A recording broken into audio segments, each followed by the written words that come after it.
Okay, so ayan. So hello again. So by the way, what is your problem? I have a series of many problem, but Mm, ano nga problema mo? What is your ano yung mapipil mo? What? What? Meron kang, wait, Okay. ano yung mapipil mo kapag, Kapag ano, pag nalaman mo yung kapag, totoo na hindi ka niya mahal, hindi, kapag may kaibigan kang matampuhin. na matampuhin. Alam mo yun, like, Ah, oo, diba? lalaki Paano babae, mo, lalaki babae. babae, ganun. Babae, akala ko man lalaki. Baka pag Lalaki, lalaki nagtatampo sa'yo, baka crush ka nun. Hindi ko lang. So sige, totoo. totoo yan. Depende na Um, rin yan sa sitwasyon ng mga kaibigan. Okay, so sige ganito. Siyempre wait lang, okay, ako, go. Okay, go. okay, ako muna. Okay, go.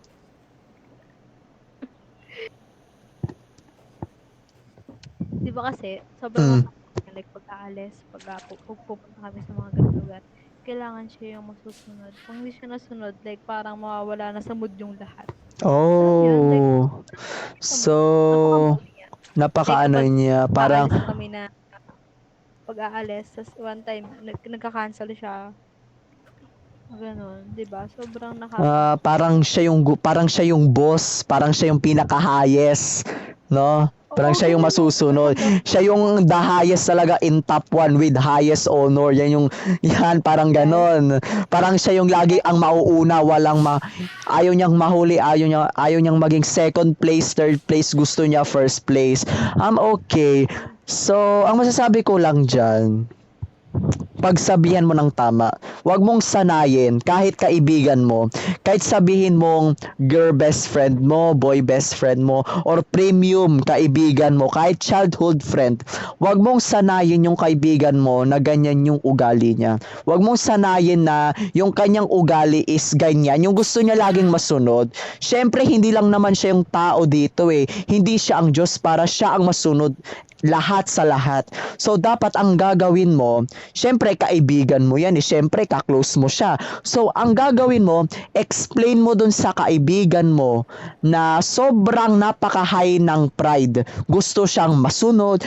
Everyday, siya ang boss. Dapat ang gagawin mo, pagsabihan mo, sabi mo sa kaibigan mo na, sanayin mo yung sarili mo na hindi ka masunod. Okay lang na hindi ka masunod, okay lang na masunod ka. Pero yung ginagawa niya is ano na po yan eh, nakaka bad trip or nakakabwisit or nakakaano na. Alam mo yung sa feel na parang nakakaano na siya, nakaka kalimutan ko na yung word nun eh. Parang yung kaibigan mo, if you feel that parang ano bang tawag doon? Parang nakakaano siya, nakakawalang gana na maging kaibigan niya. Kasi syempre, sa lahat ng gusto mo, hindi mo na lang ginagawa. Ang ginagawa mo na lang, ang fino-focus mo na lang is yung gusto ng kaibigan mo. Syempre, no. Huwag kang papayag doon. Hindi dapat masunod ang kaibigan mo. 'Di ba? Hindi dapat. Sino yan? Sino yun? Hindi Hindi ko alam. hindi dapat ang kaibigan mo ang masunod. Ikaw rin dapat Tama, tama. fair. 50% na ikaw at 50% siya. Pero Tama. pero yung ginagawa niya iba na rin eh. Nakakawala na ng gana, nakaka-bad trip, nakakaano na. Alam mo yung nakakagigil, nakaka-high blood na yung ginagawa niya. Na gusto siya laging masunod. Abay, sino ba siya? Sino ba siya? Sino ba siya? O kaibigan mo lang pala eh. Oh, so wala siyang karapatan para siya lang ang masusunod. Bakit siya ba ang gumawa sa'yo? Oh, siya ba ang Diyos na lumikha ng universe? No. 'Di ba? So explain mo and turuan mo ng values education or in Tagalog, turuan mo ng edukasyon sa pagpakatao yung kaibigan mo. Huwag mong sanayin or huwag mong hayaan yung kaibigan mong lumaking ganyan. Ayaw mo yon yung makakatulong ka sa sarili mo, ay makakatulong ka sa ibang tao. Maybe one day kapag tinuruan mo siya, pag naging advisor ka niya about sa mabubuting asal or sa tamang dignidad, yan, magbabago siya. Pero, one thing remember, kung ayaw ng kaibigan mo, for example, tinuturuan mo siya ng mabuting asal, pero ayaw niyang matuto or ayaw niyang makinig sa'yo. Gusto niya, wala. Wala, kasi alam niya ang lahat eh. Makipaghiwalay ka dun sa kaibigan mo. Kasi toxic friend po ang tawag dun. Kahit sabihin mong childhood best friend mo, kahit sabi mong best friend forever, BFF, boy best friend, girl best friend, pero ayaw niyang magbago. Ang gagawin mo na lang is iwanan mo siya.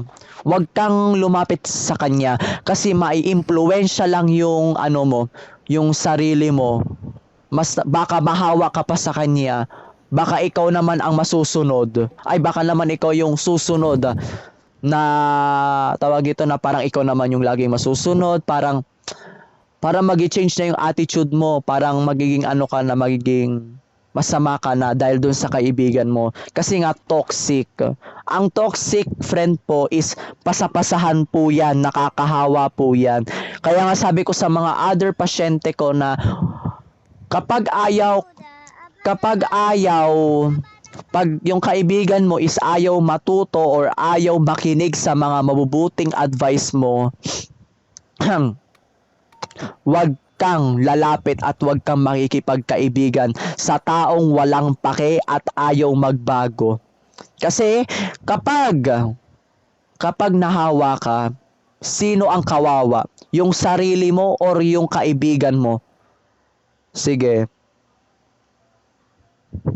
Yung yung sarili ko. Yes. Na-influence na po. Nagkaroon ka na ng issue sa buhay mo. Nagkaroon ka na ng issue dahil dun sa kaibigan mo. Kaya ang gagawin mo, obserbahan mo muna siya. Observe your friend. Or maybe, teach your friend. Turuan mo ng mabuting asal. Pag nagbago, ang tawag po doon is green best friend or green flag po siya. Pero, kapag ayaw makinig sa mga pinagsasabi mo, de baliwala sa kanya ang mga pinagsasabi mong mga advice, wag mo siyang kakaibiganin. Wag. Makipag-break ka sa kanya, makipaghiwalay ka. Wag kang lalapit sa taong makakasira sa buhay mo.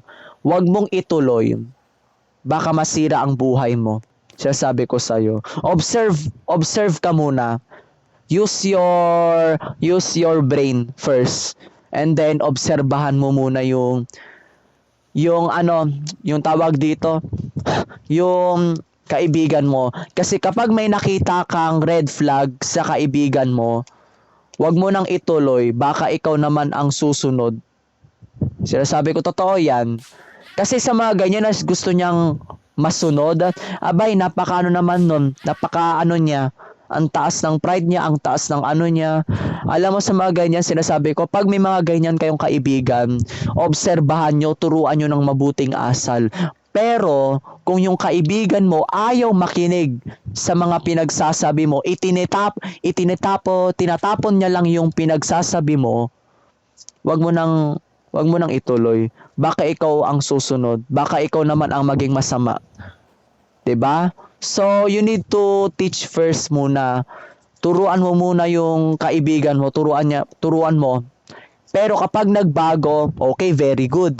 Pero kapag hindi nagbago, lumayo ka sa kanya hanggang maaari pa, hanggang may oras ka pa, hanggang may pagkakataon ka pang maging normal. Kasi kapag nahawa ka, ang tawag sa'yo is abnormal na. Gusto mo yon? Ha? Hindi. Oh, hindi. Ayaw mo ng abnormal. Ayaw mong sabihan ka, abnormal ka ba na ikaw yung masusunod? Abay, sino ka ba? Ikaw ba ang Diyos? Ikaw ba ang lumikha sa akin? Ganon. Oh, hindi ko naman sinasabi na abnormal yung best friend mo, pero what I am saying is, sa mga ganon po kasi, abnormal po talaga. Walang utak, hindi lumaking tama, lumaking demonyo, lumaking hayop. Kasi akalain mo na ikaw yung masusunod. Ikaw talaga, abay sino ka ba? Wala kang karapatan para ikaw lang ang masusunod. Grabe naman yan. Ang ano naman yan, oy. Ang ano talaga Tama, yan. tama. 'Di ba? So dapat Kaya nga, turuan mo ng mabuti. Huwag yung hayaan mo yung kaibigan tama ka. mo. Huwag mo hayaan. Pero Tama.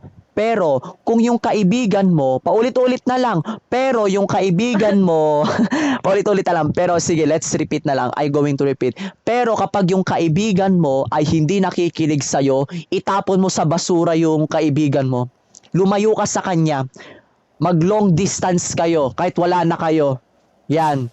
Walang kayo, tapos, baka kapag ipinagpatuloy mo pa yan, baka ang buhay mo naman ang masisira. Parang like Duterte said, like the President Duterte said, wag mong subukan, masisira ang buhay mo. Wag mong subukan, or ibig sabihin, wag mong subukan na magstay ka dun sa kaibigan mo, baka masira ang buhay mo. Totoo po yan. Totoo, totoo. Do not try. Wag mong subukan na makipagkaibigan ka sa lalaki or sa babae na makakasira sa buhay mo. Gusto mo masira buhay mo dahil lang sa isang tao? Sige. Hindi. Siyempre hindi. Siyempre, hindi. Hindi. Tama. Siyempre hindi. So, anong gagawin mo? Lalayo ka or makikipag-friends ka pa rin dun sa taong Siyempre, makakasira? Oh, very good. Alam mo na pala eh. O sige, eto na lang muna. Hindi ko naman sinasabi, or hindi naman meaning noon na kapag ganun yung best friend mo, kapag ganun yung kaibigan mo na toxic, layuan mo na agad. May mga tao na nagbabago sa mga ganyang ugali. Why? Just a little bit information. Yung kaibigan mo ba is walang magulang? Or may magulang? Or may parents? Or Meron guardian? naman. Meron. Hindi ba Meron siya, naman. pinapabayaan ba siya o inaalagaan? Hindi. Ano siya eh, like parang spoiled. Parang spoiled. Yun na nga, spoiled. Sabi mo rin sa kanya, yan, sabi mo sa kanya, hindi ikaw ang masusunod. Of course, masusunod ka rin, pero gumawa ka ng sarili mong mundo. Magkaroon ka dapat ng sariling pakpak para ikaw na ang masunod sa buhay mo. Pero wag mong idamay yung ibang tao. Yun, okay? So dapat 50%. Kung gusto mong masunod ka, gumawa ka ng sarili mong buhay. Buhayin mo yung napakaingay buhayin mo yung sarili mo para masunod ka. Kung anong gusto mong gawin, kung magkaroon ka ng pamilya, okay, go, do it. Kung gusto mo mag-boyfriend, girlfriend, GF, BF, mag-asawa ng maaga, basta may trabaho, may sarili ka ng buhay. Doon mo lang masasabi na nasusunod ka or meron ka ng kalayaan na gawin mo ang lahat. Pero kung ikaw pa lang ay umaasa sa magulang mo, wala kang karapatan para gumawa ka ng desisyon. Wala ka rin karapatan na para ikaw ang masunod. Okay? So, punta tayo ulit sa best friend. Hindi ko naman sinasabi na toxic yung best friend mo, toxic yung kaibigan mo. So, kailangan mo nang layuan siya. No. May mga toxic friend po na nagiging untoxic, or ibig sabihin nun, green flag best friend. Dating masama, ngayon anghel na. 'Di ba? Ngayon, mabait na. Dating masama, ngayon mabait na. Totoo yun. Why? Kasi tinuruan ng mabuting asal. Sumunod sa mga totoo or sa mga values advice or sa tamang dignidad na advice. Sumunod sa mga or tinulungan niya yung sarili niya na baguhin ang kanyang sarili. Tinulungan niya ang kanyang sarili para magbago siya. Pero, sino yun? Huwag ka nang mag-aalala. Sino yun? Opo, Father. Grabe. Tiga mo. Actually, meron akong ex-GF. 3 months na po kami. Eto I'm just going to tell a story lang. Eto, meron po akong ex-girlfriend. Actually, 3 months na po kami. And actually, meron pa po kaming communication. Wait. just only a communication. Kaya nagkaroon kami ng communication kasi tinuturuan ko yung ex ko na magbago siya. Makontento siya sa isang lalaki lang, or sa isang bagay na meron siya, makontento. O yan, nagbago na siya, green flag na siya. Noon, red flag, ngayon green flag. Kasi nga, kaya nagbago kasi tinuruan mo ng mabuting asal. Kung hindi mo tuturuan ng mabuting asal, tao man yan, hayop man yan, or kahit sino man na nabubuhay, kung hindi mo tuturuan ng mabuting asal, ano ang magiging resulta? Lalaking mangmang. Lalaki kang mangmang. Pag wala kang alam sa self-discipline. Tama. Diba? Correct. Tama. Diba? Tama. O, diba? Tama, Father. Tama pa. 'Di ba? Kung meron kang self-discipline, kung meron kang sariling disiplinado at determinado, lalaki kang may puso at Mayaman. isip. Yes, pwede naman maging mayaman. Pero nga dapat kapag maging mayaman ka, dapat may diploma ka. 'Di ba? Opo, Father. 'Di ba? Dapat hindi lang naman puso ang gagamitin natin, dapat isip rin. Sa tingin mo, may tao bang nakaka-survive now hindi nakapagtapos ng pag-aaral? Actually, alam nyo, it depends po 'yan. Kasi for me lang, kung madiskarte ka, saan mo gagamitin yung diskarte kung hindi ka naman nagtatrabaho? Pwede. Paano ka magkakaroon ng negosyo? Paano ka magtitinda? Nakatapos ka lang ng grade 6. Paano malalaman yung buhay? Paano mo malalaman kung paano magtrabaho? Hindi ka naman nakapasok sa high school. Diba? Kahit mismong basurero, hindi ka tatanggapin.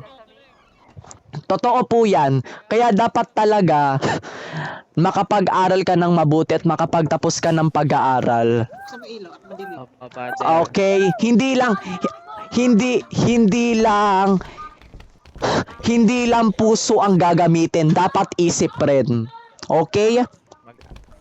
Oo. At isa puso ang pag-aaral. Yes, tama. Correct po 'yan. Hindi po yung puso lang ang gagamitin mo, pero pagdating sa pag-aaral, napakaano mo. Gamitin mo ang utak mo, wag lang puso. Kasi kapag wala kang utak at hindi ka nakapagtapos ng pag-aaral, kahit mismong trabaho, kahit maging cashier ka, kahit maging tagalinis ka ng bahay, hindi ka tatanggapin. Dahil ang mga tao ngayon ay hindi na po normal. Tumitingin po sila sa utak. Tignan mo ngayon. Actually, may mga mahihirap. Alam mo kung bakit madaming mahihirap sa Pilipinas? Kasi hindi nakapagtapos ng pag-aaral. Pero, yung mga mahihirap na yan, may puso, pero walang utak. So, ano nangyari sa kanila? Hindi sila kasi hindi sila successful. Oo, yon. Hindi sila nakapasok. Yon. Hindi sa Pinas kasi tinatawag silang patronage. Alam niyo yung patronage? Ano yun? Yung patron. What is that? Yung patron. Yung patriots? Yung patron, ganun.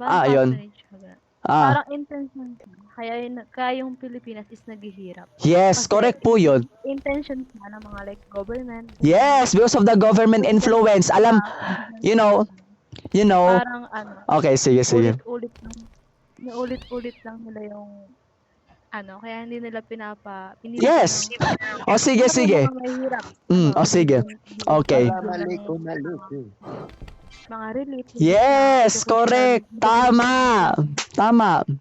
Actually, hindi po ako proud to be Pinoy, pero let's talk about that later na lang. Actually, what is the richest country? Ano yung pinakamas mayaman na bansa? Amerika. Pumunta ka sa Amerika, madaming mga pures, madaming mahihirap.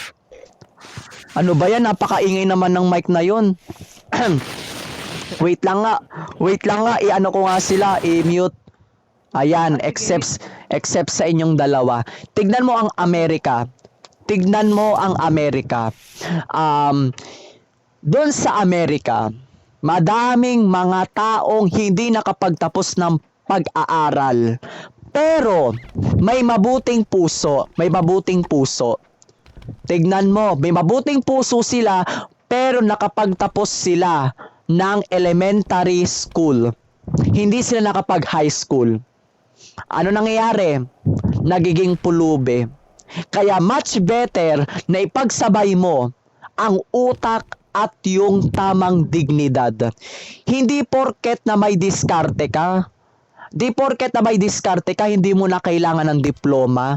Kung wala kang diploma, paano ka makakapagtrabaho? Paano ka papasok sa negosyo? Paano ka papasok sa malalaking kumpanya? Paano ka papasok sa maliliit na kumpanya? Paano ka makakapagtrabaho kung wala kang diploma? Simpleng basurero, hindi ka po tatanggapin dahil wala kang pinag-aralan. Yan yung sinasabi sa akin. Kaya sabi ko, what is the most important? Diploma or diskarte? Actually, dalawa po. Hindi po kailangan ng diploma, hindi po kailangan diskarte. No. Ang kailangan dalawa. Kasi kung may diploma ka,